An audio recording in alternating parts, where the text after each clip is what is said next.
Praise the Lord. Hallelujah. ഇന്ന് ദിവസം സങ്കീർത്തനങ്ങൾ 46 ഒന്നാം തിരുവചനത്തിലൂടെ ഈശോ നമ്മോട് സംസാരിക്കുകയാണ്. ദൈവമാണ് നമ്മുടെ അഭയവും ശക്തിയും, കഷ്ടതകളിൽ അവിടുന്ന് സുനിശ്ചിതമായ തുണയാണ്. യേശുപ്രിയ സഹോദരരെ, ഇന്നത്തെ തിരുവചനത്തിൽ നമുക്ക് കാണുവാൻ സാധിക്കും സുനിശ്ചിതമായൊരു തുണ നൽകി നമ്മെ കാത്തു പരിപാലിക്കുന്നൊരു ദൈവത്തെ.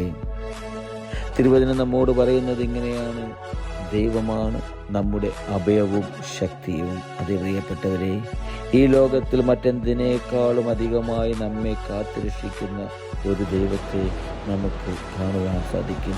സദാ അഭയവും ശക്തിയും നൽകി താങ്ങും തണലുമായി നമ്മെ കൂടെ വസിക്കുന്നൊരു ദൈവത്തെ, നമ്മുടെ ഹൃദയത്തിൽ വസിക്കുന്നൊരു ദൈവത്തെ നമുക്ക് കാണുവാൻ സാധിക്കും. പലപ്പോഴും എൻ്റെ നിങ്ങളുടെ ജീവിതത്തിൽ നമ്മൾ വീണു പോയേക്കാം, തകർന്നു പോയേക്കാം, തകർച്ചകൾ ഉണ്ടായേക്കാം.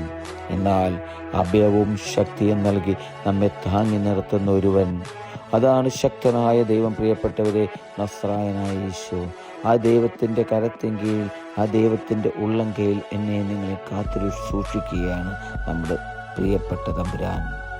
നമ്മുടെ സ്നേഹം നിറഞ്ഞ ദൈവം, നമ്മെ സ്നേഹിക്കുന്ന ദൈവം.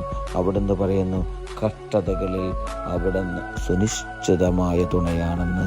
പ്രിയപ്പെട്ടവരെ, നമ്മുടെ ജീവിതത്തിൽ കഷ്ടതകളുണ്ടാകാം, ദുരിതങ്ങളുണ്ടാകാം, ആകുലതകളുണ്ടാകാം, ഉത്കണ്ഠകളുണ്ടാകാം, ജീവിതത്തെക്കുറിച്ചുള്ള വ്യഗ്രതകളുണ്ടാകാം. പക്ഷേ ഈശോ പറയുകയാണ്, പ്രിയപ്പെട്ടവരെ, ഈശോ നൽകുന്നൊരു വാഗ്ദാനമാണ്. പ്രിയപ്പെട്ടവരെ, വിശ്വസിച്ച് വിശ്വാസത്തോടെ ഈ തിരുവചനം ഏറ്റെടുക്കുവാൻ നിങ്ങൾക്ക് സാധിച്ചാൽ, വചനം പറയുന്നു, കഷ്ടതകളിൽ സുനിശ്ചിതമായ തുണ നൽകി നമ്മെ കാത്തുരക്ഷിക്കുന്നൊരു ദൈവം, അഭയം നൽകുന്നൊരു ദൈവം, ശക്തി നൽകുന്നൊരു ദൈവത്തെ നമുക്ക് കാണുവാൻ സാധിക്കും. വിശ്വാസത്തോടെ ഈ വചനം ഏറ്റെടുക്കുവാൻ എൻ്റെ നിങ്ങളുടെയും ജീവിതത്തിൽ സാധിക്കട്ടെ.